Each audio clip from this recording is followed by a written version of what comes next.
Ever felt that urge, that little voice whispering, just one more?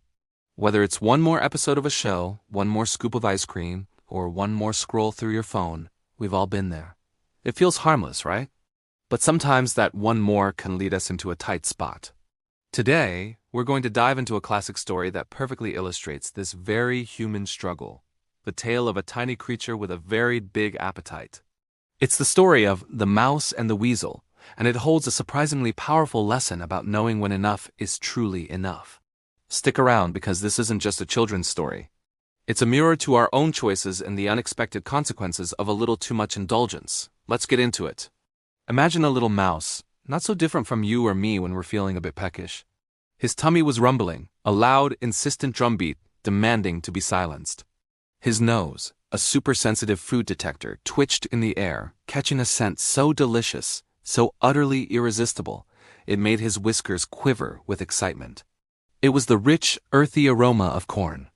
He followed the scent, his little heart pounding, until he found its source, a magnificent basket, woven tightly and overflowing with golden kernels. It was a treasure trove, a paradise for a hungry mouse. There was just one tiny problem. The opening, a small gap between the woven strips of the basket, was incredibly narrow. It looked almost impossible to get through. Now this is where the story gets interesting. The mouse could have given up.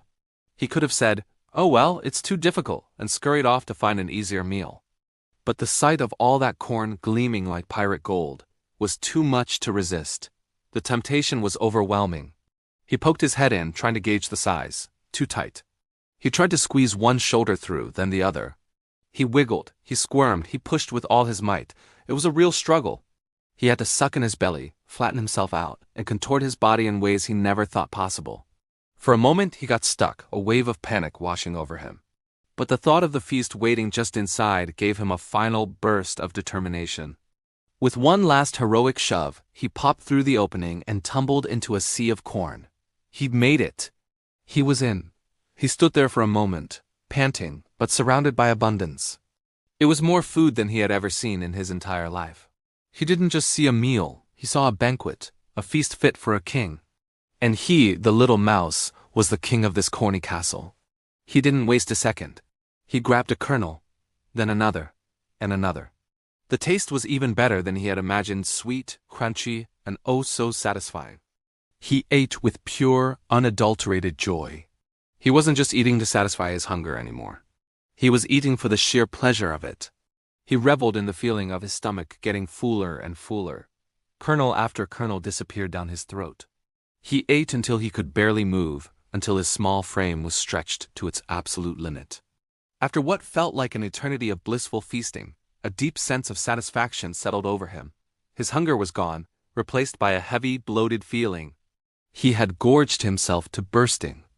In fact, if you were to measure him, you'd find he was now about 3 times bigger around his middle than when he had first squeezed into the basket. He let out a contented sigh, a little burp escaping his lips. It was time to go. He had eaten his fill and then some. With a groan of effort, he dragged his heavy body back towards the opening, dreaming of a long nap in his cozy nest. He reached the narrow gap, the same one he'd fought so hard to get through earlier. He confidently pushed his head out, expecting the rest of his body to follow just as easily. But it didn't. He was stuck. He pushed again, harder this time, but his swollen belly wouldn't budge. It was firmly wedged against the inside of the basket. He could get his head out, and that was it. The rest of him was a prisoner of the corn. Panic began to set in. He twisted and turned, trying to find a different angle, but it was no use. The very feast that had brought him so much pleasure was now the cause of his captivity. He was trapped. The comfort of his full stomach quickly turned into a deep discomfort. He felt bloated and sick. And worse than the physical pain was the growing anxiety, the dawning horror of his situation. He let out a small, pitiful groan, which soon turned into a loud, desperate moan. He was trapped, and it was entirely his own fault. Just as despair was about to completely take over, he heard a sound. A sleek, slender weasel was trotting by, and the mouse's moans had caught his attention. The weasel paused, his sharp eyes taking in the scene. A basket of corn and a mouse's head sticking out of it, wailing in distress.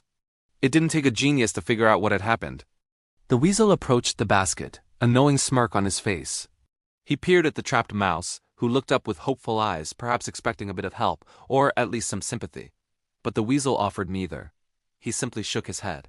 "My friend," the weasel said, his voice dripping with amusement, "I see what's happened here.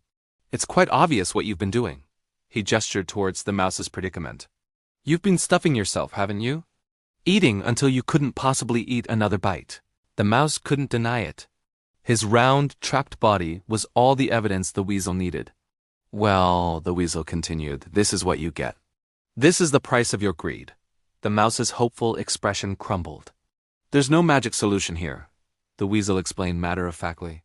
"You'll just have to stay there. You'll have to wait until all that corn digests.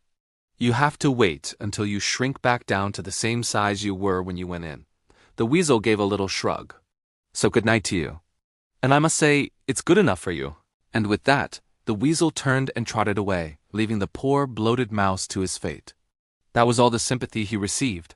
He was left alone with his discomfort and the hard-learned lesson that greediness often leads to misfortune. So what can we take away from this little mouse's big mistake? It's a story that's been told for centuries, but its message is more relevant today than ever. In a world that constantly tells us we need more stuff, more success, more experiences, it's easy to lose sight of what we truly need. The mouse had a simple need. He was hungry. But he let that need spiral into greed. He didn't know when to stop. And that's the key, isn't it? Knowing when enough is enough. This isn't about denying ourselves pleasure or living a life of extreme minimalism. It's about mindfulness. It's about checking in with ourselves and asking, am I satisfying a need? Or am I just feeding my greed? Think about it in our own lives. That desire to binge-watch an entire series in one night, leaving us exhausted and unproductive the next day. Or the urge to buy something new and shiny on impulse, only to have it collect dust while our credit card bill causes us anxiety. Or even overcommitting ourselves, saying yes to every social event or work project, leaving us feeling burned out and trapped by our own schedule. We squeeze ourselves into situations lured by the promise of more, only to find ourselves stuck, uncomfortable, and full of regret. Like the mouse, we become prisoners of our own indulgence. The weasel in the story might seem harsh, but he represents a kind of stark reality. Sometimes, the only way out of a problem we've created for ourselves is to simply wait for the consequences to pass. There's no quick fix. We have to slim back down, literally or metaphorically, to the state we were in before we overdid it. The real wisdom lies in preventing ourselves from getting into the basket in the first place, or at least knowing when to stop eating and leave while we can still fit through the exit. It is about recognizing the corn basket temptations in our lives and approaching them with moderation and foresight. It's about enjoying the good things in life without letting them consume us. So the next time you feel that pull, that desire for just one more, take a moment to think of our little friend the mouse. Ask yourself if it's worth the risk of getting stuck. Sometimes the greatest freedom comes not from getting everything you want, but from realizing you already have enough. Thanks so much for watching and thinking about this with me today. It's a simple story with a deep message, and I hope it gave you some food for thought. If you enjoyed this video and want to explore more stories with powerful life lessons, make sure to hit that like button and subscribe to the channel. I'd love to hear your thoughts in the comments below. What is a corn basket in your life? Let's talk about it. Until next time, stay mindful, and I'll see you in the next video.